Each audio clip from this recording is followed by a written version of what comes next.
every morning, the first thing I look at is always my phone.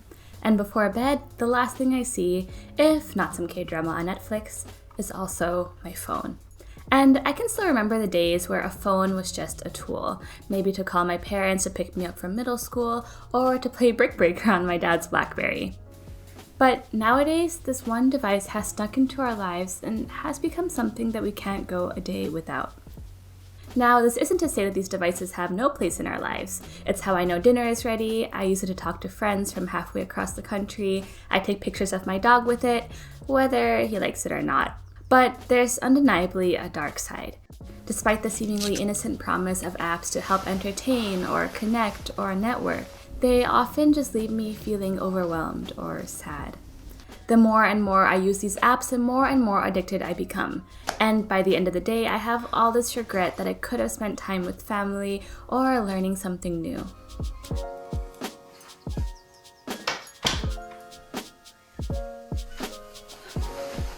Now, for me, I knew this was a problem for a while, but as human nature goes, I took the path of least resistance and did nothing about it. And even after downsizing my phone, with some time I reverted back to my ways. And in recent months, with a lot of things happening in the news and the pandemic, and just life in general, things got a lot worse. But I think today is the day, so come along with me as I take some steps to be more intentional about how I use this device, so it can go back to being just a tool. But first, I think we need some coffee.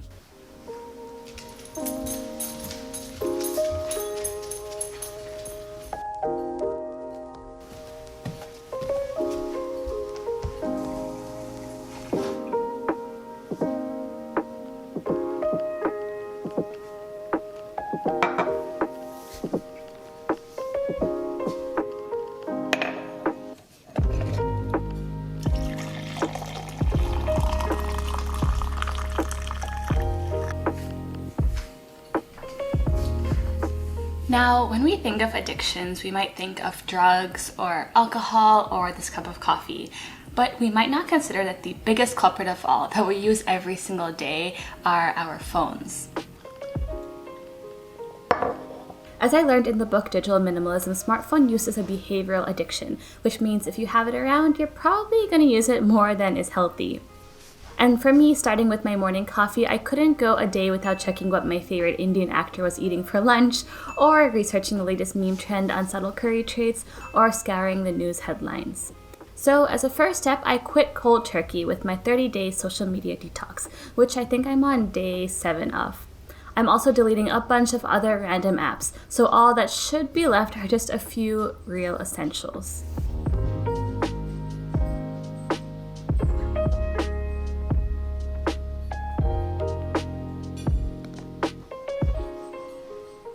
But even with most of my apps deleted, I still somehow manage to find ways to get distracted. Not just when I'm at my desk, but even when I'm walking around or doing errands. And I think I do this because I always want my mind to be occupied, either to escape from real life, or because I'm uncomfortable being alone with my thoughts, or maybe just to make my procrastination more productive.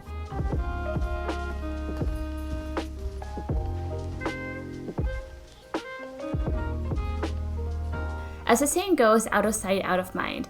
I should either keep my phone face down, or several steps away, or in a different room, or even power it off. Because I'm sure if it's not physically visible, I doubt I'd actually make the effort to find my phone when I'm bored. And sometimes I keep my phone on me because I'm afraid that I'll miss a notification. But let's be real, I'm not a multimillionaire, I'm not a CEO, and probably the most important notification that I'll be getting is that my pizza is on its way.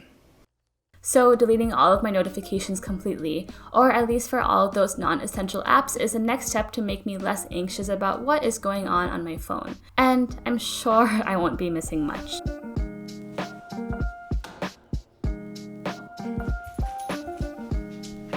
Now, before, whenever I was unmotivated or uninspired or lazy, my first instinct would always be to pick up my phone. Now, maybe for you this isn't as big of an issue. Maybe you have some more self-control, or you don't get distracted, or you don't really care about what the Kardashians or the Telugu film industry are up to. But for me, even the slightest ping or fleeting moment of boredom is enough to get me hooked.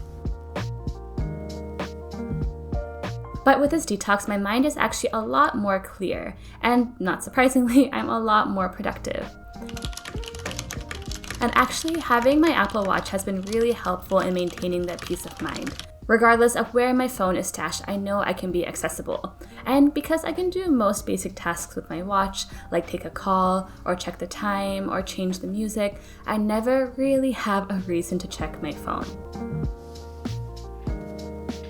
But this digital minimalism journey isn't just about hiding my phone or deleting my apps.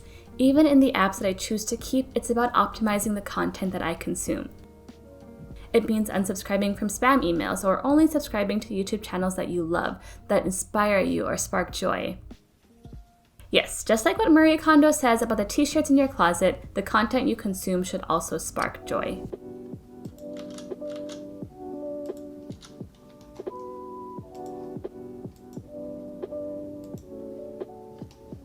Now, the biggest trap for me when it came to my phone was using it to take a break from work. And in the past, whenever I was actually more intentional about how I spent my breaks, I was always so much happier. Just simple things like going downstairs to top off my coffee or cuddle with Yogi, or baking cookies, or I guess burning off those cookies.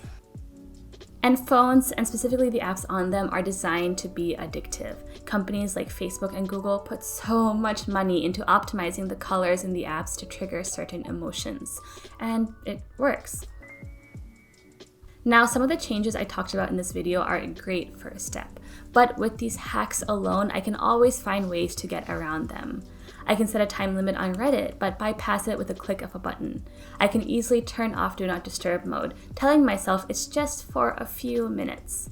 But ultimately, it's that mindset shift that'll really seal the deal. And I think for me, I finally hit that point where I actually want to change. And as a result, I'm a lot more accountable, both to sticking to these changes, but also being more intentional and aware of my behaviors. Now, whenever I do use my phone, I put it down feeling, at the very least, satisfied with how I used it. I got back control of my time. And when I'm not using my phone, I'm far more present in conversation, I'm able to get a lot more done, and I'm a lot more open to being alone with my thoughts. And yeah, that's it for today's video. Now, as you can tell, I'm really trying to dive deep into this whole digital minimalism journey with my productivity apps, with my phone. I'm also doing a 30-day social media detox, which I will make a video about in the future. But for now, what I want to know is if you're in a similar boat as me, either what has worked well for you in terms of making these changes happen in your life, or if you're struggling with this, what questions do you have that either I or someone else in the community can help you with. But otherwise, yeah, I hope you liked this video. If you did, please give it a big like and subscribe. Follow me on social media if you want to, or don't. I really don't mind. But otherwise, yeah, I'll see ya in the next one.